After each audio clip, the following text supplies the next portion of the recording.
Hello everyone, welcome back to my channel. Welcome to any new viewers. This is a reading for Sagittarius, my beautiful Saggies, Sun, Moon, Rising. Sagittarius, let's see what's going on for the month of December 2022. We're going to have a look at your current energy of the person, people surrounding you, the situations you may be dealing with, the overall outcome of those situations for the rest of December, for the rest of the year. How are we finishing off the year here? Saggies, if you enjoy the reading, don't forget to like and subscribe. I really appreciate it. Feel free to check out your other placements as well.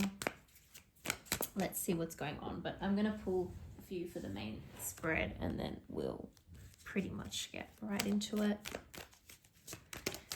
Also going to pull a couple cards for any other advice or any other messages that you need to hear. Let's have a look here. Okay, yeah. Now, Four of Swords is on the bottom of the deck there. Let's just pull a couple more from other decks, then we'll get into it. Any other messages for Sagittarius? We have Seven of Earth. That's been coming out a lot in a few of the readings, and I do sense that it is a time for reevaluation for a lot of people, and it's a time of, you know, taking stock and should I continue in this situation or not? It's been good to me, but is it time for something new? First quarter moon in Capricorn, unleash your kinder self. Okay, that's interesting. So look, keep that in mind. Keep kindness in mind. And why do we say that, Saggies, or why do I say that? Well, okay, there is someone that you are dealing with who you're feeling like could be more mature, let's say. It's putting it nicely. So someone has a lot of maturing to do, a lot of, you know, mental, emotional growth, let's say. It's kind of frustrating that this person is not at the place where you would want them to be in terms of their maturity level, but what can you do about that? It's almost like having to come to terms with it, but it's challenging, right? We've got the Two of Swords here, we've got the Nine of Cups. On the one hand, there's a situation that makes you very, very happy. It's potentially even a situation that has, you know, a little bit of like lust involved, there's attraction, but is this the right situation for you? Or is it purely based on having a good time and attraction, which is nice for the short term, but is not necessarily going to be what you need long term? So someone that you had that spark for, had this connection with, you're now kind of like, is this really what I want to continue with or not?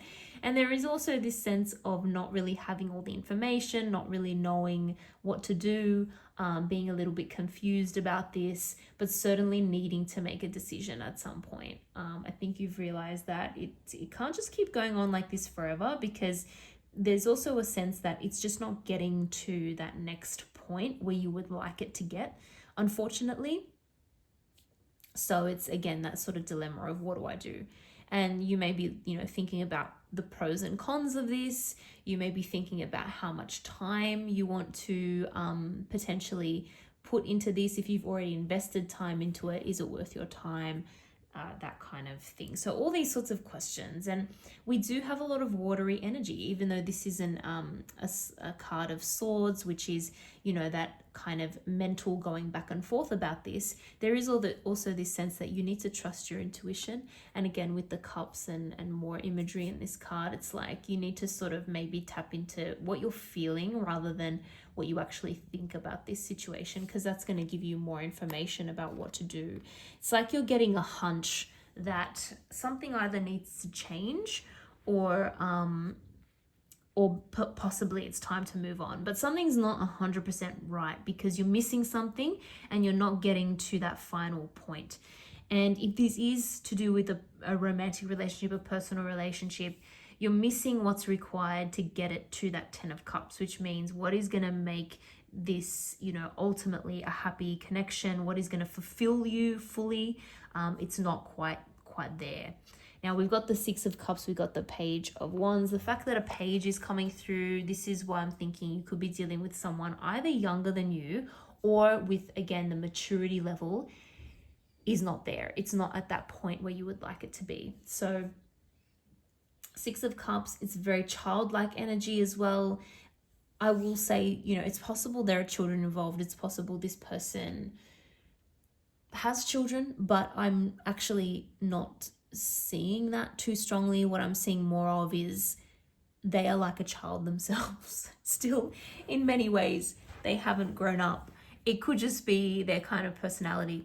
We've got fire energy here and water energy. So you could be dealing with another fire sign, Aries, Leo, Sag, or a water sign, Cancer, Pisces, Scorpio potentially. But either way, this is kind of like a less fully developed or matured way of looking at relationships, specifically looking at love relationships. It's childlike, right? It's like this boy is offering this girl a cup, but it's filled with flowers. It's a flower pot. Is that what you're supposed to do with your feelings and your emotions? Not really. You're meant to probably take it a bit more seriously than that, right? Similar message is echoed here with the Page of Cups. Again, 2 pages. And there's a fish in the cup, obviously, right? I'm sure you've all seen that before. There's that fish jumping out of the cup. So it's like there are feelings there, but it's not emotionally mature enough to satisfy you. And I think that's what you're kind of struggling with at the moment. Once again, a lot of attraction with that Page of Wands in particular. Physical attraction is there, like you can tick that off. That's not the challenging part. The challenging part is the emotional part. Four of Swords is feeling like, yeah, I need to take a step out. I need to take a step back, think about this, reassess, realign, figure out my priorities again. Just to, take a bit of a time out. Do what you need to do to get your thoughts in order, I would say. Saggies, take a bit of time out. Sometimes it means spending a bit of time on your own as well, so don't be afraid to do that. Okay, we've got the Hierophant here, and again we've got the Page of Cups right next to it. So Hierophant energy, it's such a serious traditional energy, right? It's really wanting that solid commitment. It's really wanting it's wanting commitment in the traditional sense as well. It's like wanting marriage. It's like wanting to mature and be responsible for things and all that kind of stuff. Even things like, building a home together, all the things that you think traditionally are what you should be doing in a relationship. This is what you're wanting. You're wanting that kind of level of commitment, and you're wanting that seriousness and that maturity from the other person as well. And we're getting the Page. We're getting the Page of Cups. So what I see with this, honestly, is that this person is doing the best they can, really. There are feelings there. This person is wanting to offer something to you. It could even be an apology about something. This person does have, I would say, a pure heart, but it's almost pure because of the fact that they're so immature and childlike. And so that's what is just frustrating about this. It's like you're coming through at a different phase of what you want to do, and different experience level as well. So you may have already experienced lots and lots with regards to previous relationships, and so you've been able to gain that maturity through that as well, and this person hasn't.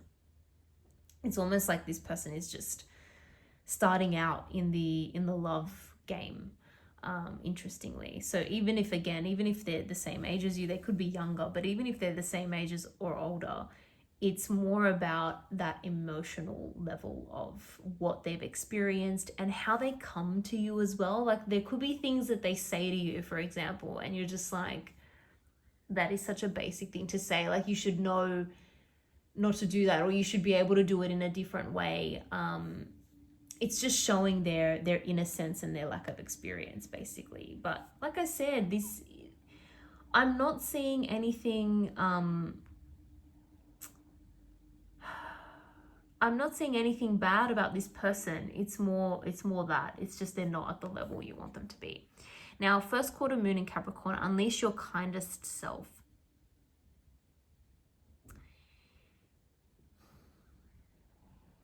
I guess that is one of the messages here, right? Because we're saying that this person is not necessarily a bad person. They're not doing anything deliberately. It's more that, you know, let's understand that everyone comes from a different place. Everyone has a different background. You know, people are different people, as we know. And so this person can't help being the way they are. And they're not doing it to upset anyone, I guess, is the point here. So it's all about kind of maintaining a kindness, I guess, through this, and trying to maintain an understanding of where this person is coming from and why it may be different to you and what you want at the moment. So I'm seeing that overall the level of interest is there on both sides. For you, it's just like, is this worth continuing? Is this worth my time? And that's something you're going to need to decide. So I'm going to leave it there. Saggies, if you enjoyed that reading, don't forget to like and subscribe. I really appreciate it. Thank you for watching. I hope to see you all in the next video.